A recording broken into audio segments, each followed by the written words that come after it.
Je le vois quand je suis en stage de formation, une fois par semaine, on fait une réunion d'une heure, voir comment j'avance. J'avais la possibilité de m'échanger, d'échanger avec lui de façon en entretien individuel, donc, mais vraiment quand je le souhaitais. Donc à tout moment il était disponible pour moi. Il est retraité, donc forcément ça aide.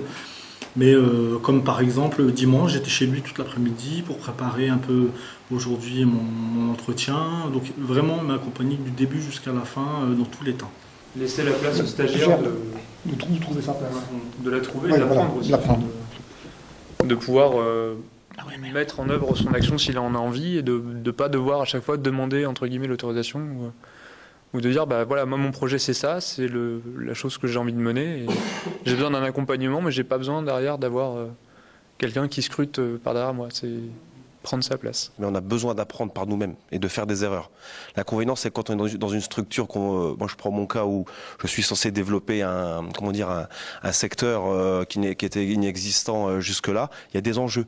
Donc on a l'impression que quand à un moment donné il faut monter des dossiers de subvention, etc. Ou voilà, il y a des situations où on a l'impression que ça peut être, non, on pourrait nous dire oui mais ça je vais le faire parce que là il y a un enjeu important. Si la confiance est établie, la relation se fait toute seule et l'équilibre dont on parlait tout à l'heure se trouve aussi. C'est-à-dire que le tuteur est accompagnant, il est référent et en même temps il n'étouffe pas la personne, il lui laisse prendre sa place. J'ai la place de coordinateur de projet sur mon projet et après sur les autres actions du secteur, on est vraiment sur le même pied d'égalité à être force de proposition ou de révision ou de dire bah, là ça va pas. Pas prendre un stagiaire pour combler un besoin, toujours se rappeler que le stagiaire est là dans le cadre d'une formation et qui n'est pas professionnel puisqu'il est stagiaire.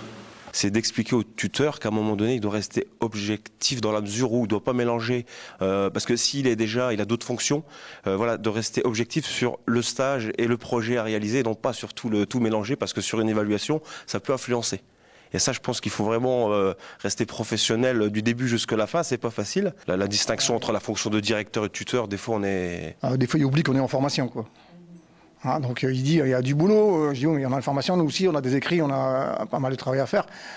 Par rapport à la fonction hiérarchique, pour moi ça me poserait problème d'avoir un supérieur hiérarchique comme tuteur. Dans le sens où il y a une barrière entre je suis supérieur hiérarchique et j'ai un pouvoir de sanction et d'évaluation, mais au terme capacité salariale ou professionnelle, et l'accompagnement qui demande aussi des fois d'essayer de mettre en place des choses, de se tromper, d'aller voir la personne et de dire bah là je sais pas faire. Il faut quand même être assez franc de dire à son tuteur bah ça je sais pas. Par contre d'aller le dire à son supérieur là je suis pas capable de faire ça, c'est peut-être un peu plus problématique.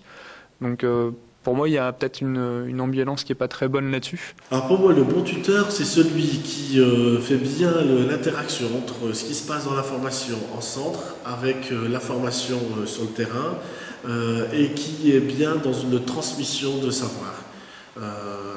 Et qui accompagne, j'ai envie de dire, le stagiaire du début jusqu'à la fin.